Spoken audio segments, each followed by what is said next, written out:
ನಟ ದರ್ಶನ್ ವಿರುದ್ಧ ಮಂಡ್ಯದ ಅನ್ನದಾತರು ಸಿಡಿದೆದ್ದಿದ್ದಾರೆ. ದರ್ಶನ್ ಅಂಡ್ ಗ್ಯಾಂಗ್ಗೆ ಗಲ್ಲು ಶಿಕ್ಷೆ ವಿಧಿಸಬೇಕು ಅಂತ ಆಗ್ರಹಿಸ್ತಾ ಇದ್ದಾರೆ. ಮಂಡ್ಯ ನಗರದಲ್ಲಿ ಅನ್ನದಾತರು ಬೃಹತ್ ಪ್ರತಿಭಟನೆಗೆ ಮುಂದಾಗಿದ್ದಾರೆ. ಸಂಜಯ ವೃತ್ತದಿಂದ ವಿಶ್ವೇಶ್ವರಯ್ಯ ಪ್ರತಿಮೆಯವರೆಗೆ ರ್ಯಾಲಿ ನಡೆಸೋದಕ್ಕೆ ಮುಂದಾಗಿದ್ದಾರೆ. ಕರ್ನಾಟಕ ರಾಜ್ಯ ರೈತ ಸಂಘದಿಂದ ಈ ಪ್ರತಿಭಟನಾ ರ್ಯಾಲಿ ನಡೆಸ್ತಾ ಇರೋದು. ಮಂಡ್ಯದಲ್ಲಿ ಈ ಪ್ರಕರಣಕ್ಕೆ ಸಂಬಂಧಪಟ್ಟ ಹಾಗೆ ಅನ್ನದಾತರು ಇವತ್ತು ಪ್ರತಿಭಟನೆ ಮಾಡೋದಕ್ಕೆ ಮುಂದಾಗಿದ್ದಾರೆ. ಅದೇನು ದೃಶ್ಯಗಳನ್ನು ಗಮನಿಸ್ತಾ ಇದ್ದೀರಾ?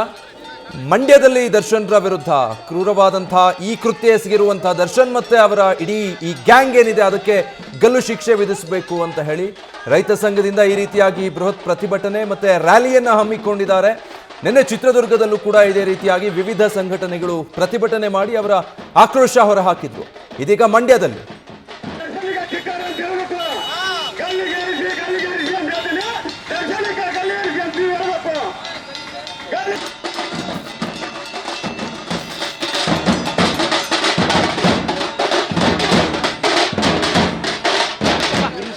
ಈ ಕಡೆ ಒಂದೆರಡು ಆ ಕಡೆ ಒಂದೆರಡು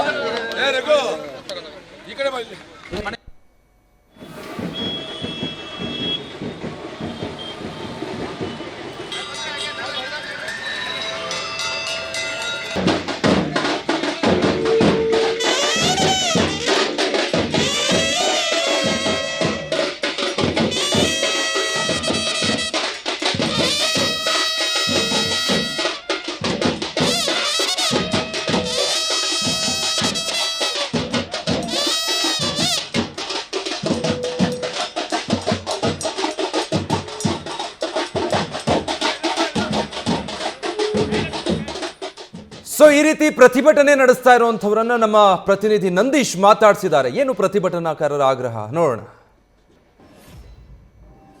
ಚಿತ್ರದುರ್ಗದ ರೇಣುಕಾ ಸ್ವಾಮಿ ಕೊಲೆ ಪ್ರಕರಣದಲ್ಲಿ ನಟ ದರ್ಶನ್ ರವರು ಭಾಗಿಯಾಗಿದ್ದಾರೆ ಎಂಬ ಮೂಲಕ ಈಗಾಗಲೇ ಪೊಲೀಸರ ತನಿಖೆಯಿಂದ ಬಹಿರಂಗ ಆಗಿದೆ. ಈಗಾಗಲೇ ಪೊಲೀಸ್ ಕಸ್ಟಡಿಯಲ್ಲೂ ಕೂಡ ತನಿಖೆಯನ್ನ ಮಾಡ್ತಾ ಇರುವಂತದ್ದು. ಇನ್ನು ಮಂಡ್ಯದಲ್ಲಿ ರೈತರು ಪ್ರತಿಭಟನೆಯನ್ನ ಮಾಡ್ತಾ ಇದ್ದಾರೆ.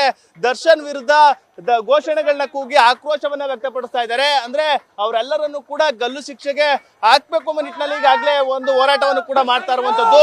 ನೂರಾರು ಸಂಖ್ಯೆಯಲ್ಲಿ ರೈತರು, ರೈತ ಮಹಿಳೆಯರು ಎಲ್ಲರೂ ಕೂಡ ಮಂಡ್ಯದ ಸಂಜೆ ವೃತ್ತದಿಂದ ಪ್ರತಿಭಟನೆಯನ್ನ ಮಾಡ್ತಾ ಇದ್ದಾರೆ. ಇನ್ನು ಪ್ರತಿಭಟನಾಕಾರರನ್ನ ನೇರವಾಗಿ ಮಾತನಾಡಿಸುವಂತ ಕೆಲಸವನ್ನ ಮಾಡೋಣ.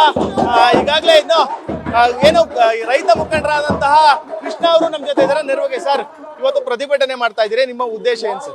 ಸರ್, ಇವತ್ತು ಪ್ರತಿಭಟನೆ ಉದ್ದೇಶ ಇವರು ಕನ್ನಡದ ಹೆಸರು ಹೇಳಿ ಕನ್ನಡ ಚಿತ್ರರಂಗದ ಹೀರೋ ಅಂತ ಹೇಳಿ ಇವತ್ತು ಏನು ಈ ರಾಜ್ಯದಿಂದ ಜನ ಬಿರುದು ಕೊಟ್ಟಿದ್ರು, ಆ ಬಿರುದನ್ನ ಉಳಿಸ್ಕೊಳ್ಳಿಕ್ಕೆ ಯೋಗ್ಯತೆ ಇಲ್ಲದೆ ಇವರಿಗೆ ದರ್ಶನ್ಗೆ ಇವತ್ತು ಕೊಲೆಗಡಕನಾಗಿ, ಡ್ರಗ್ಸ್ ಮಾಫಿಯಾದನಾಗಿ, ಕಾಮಿಸ್ಟನಾಗಿ, ಸೈಕೋ ಆಗಿ ಇವತ್ತು ಒಬ್ಬ ಅಭಿಮಾನಿಯನ್ನ ಚಿತ್ರದುರ್ಗದ ರೇಣುಕಾ ಸ್ವಾಮಿಯನ್ನ ಪುಡಿ ರೌಡಿಗಳಿಗೆ ಸುಪಾರಿ ಕೊಟ್ಟು 30 ಲಕ್ಷ ಸುಪಾರಿ ರಾಜರಾಜೇಶ್ವರಿ ನಗರದ ಕಾರ್ ಶೆಡ್ನಲ್ಲಿರುವಂತ ಪಟ್ಟಣಗೇರಿ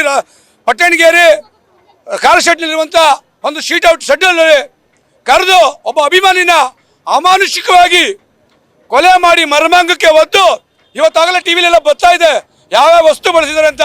ದರ್ಶನ್ ಬೆಲ್ಟ್ ಅಲ್ಲಿ ಹೊಡೆದಿದ್ದಾರೆ ಅಂತ ಇವತ್ತು ಟಿವಿಲಿ ತೋರ್ತಾ ಇದ್ದಾರೆ.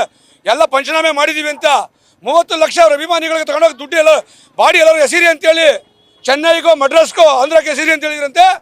ಅವರು ಮಿಸ್ ಆಗಿ ತಗೊಂಡೋಗಿ ಕಾಮಾಕ್ಷಿ ಪಾಳ್ಯದ ಹೊಸ್ಬಿಟ್ಟು ಅವ್ರು ತಗೊಂಡೋಗಿ ಅದರಿಂದಾಗಿ ಈ ರಾಜ್ಯ ಕಂಡಂತ ಇವನಂತ ದುಷ್ಟ ಒಬ್ಬ ಖಳನಾಯಕ ನಮ್ಮ ರಾಜ್ಯಕ್ಕೆ, ನಮ್ಮ ದೇಶದಿಂದ ಇವ್ರನ್ನ ಗಡಿಪಾರು ಮಾಡಬೇಕು. ಇವತ್ತು ಯಾಕೆ ನಾವು ಮಂಡ್ಯ ಜಿಲ್ಲೆಯಿಂದ ಈ ಖಳನಾಯಕನಿಗೆ ಅವನ ವಿರುದ್ಧ ಇವತ್ತು ಈ ಮಟ್ಟಿಗೆ ಮಹಿಳೆಯರು ಮತ್ತೆ ನಮ್ಮ ರೈತ ಮುಖಂಡರುಗಳು ಮತ್ತೆ ಎಲ್ಲ ಅಪಾರ ಅಭಿಮಾನಿ ದೇವರುಗಳು ಇವನ್ನ ಈ ದೇಶದಿಂದ ಗಡಿಪಾರು ಮಾಡಬೇಕು ಅಂತೇಳಿ ಹೋರಾಟವನ್ನು ಸ್ಟಾರ್ಟ್ ಮಾಡ್ತಿದೆ ಬಂಧುಗಳೇ. ಜೊತೆಗೆ ಇವನ ಹಿಂದೆನೆ ಈಗ 2 ವರ್ಷದಿಂದ ಡ್ರಗ್ಸ್ ಕೇಸ್ ಆಗ್ತಲ್ಲ ಗೊತ್ತಾ ನಿಮ್ಗೆ, ರಾವ್ ಪಾರ್ಟಿ ಮೈಸೂರಿನಲ್ಲಿ. ಅವತ್ತೇ ಇವನು ಅರೆಸ್ಟ್ ಆಗಬೇಕಾಗಿತ್ತು. ಅವತ್ತು ರಾವ್ ಪಾರ್ಟಿಯಿಂದ ಕದ್ದು ಬಂದು ಮೇಟ್ಕಳ್ಳಿ ಗಾರ್ಮೆಂಟ್ಸ್ ಹತ್ರ ಆಕ್ಸಿಡೆಂಟ್ ಆಯಿತು. ಅವತ್ತು ಕಾರಣ ಬೇರೆ ಹೇಳಿದ್ರು. ಇವತ್ತು ಜಿ ಪರಮೇಶ್ವರ್ ಇವತ್ತು ಈ ರಾಜ್ಯದ ಗೃಹ ಮಂತ್ರಿಗಳು ಯಾವುದೇ ನಿರ್ದಾಕ್ಷಿಣ್ಯ ಇಲ್ಲದೆ ಹೋರಾಟವನ್ನು ಮಾಡ್ತಿದ್ದಾರೆ. ಸೂಕ್ತವಾಗಿ ಎಲ್ಲ ಮಾಹಿತಿ ಕೊಡ್ತಿದ್ದಾರೆ. ಕೂಡಲೇ ಸಿದ್ದರಾಮಯ್ಯನವರು, ಈ ರಾಜ್ಯದ ಉಪಮುಖ್ಯಮಂತ್ರಿಗಳು ಇದು ಗಮನ ಹರಿಸಿ ತಪ್ಪಿತಸ್ಥರಿಗೆ ಶಿಕ್ಷೆ ಆಗಬೇಕು. ಈ ರಾಜ್ಯದಲ್ಲಿ ಒಂದು ಮಾದರಿ ಆಗಬೇಕು.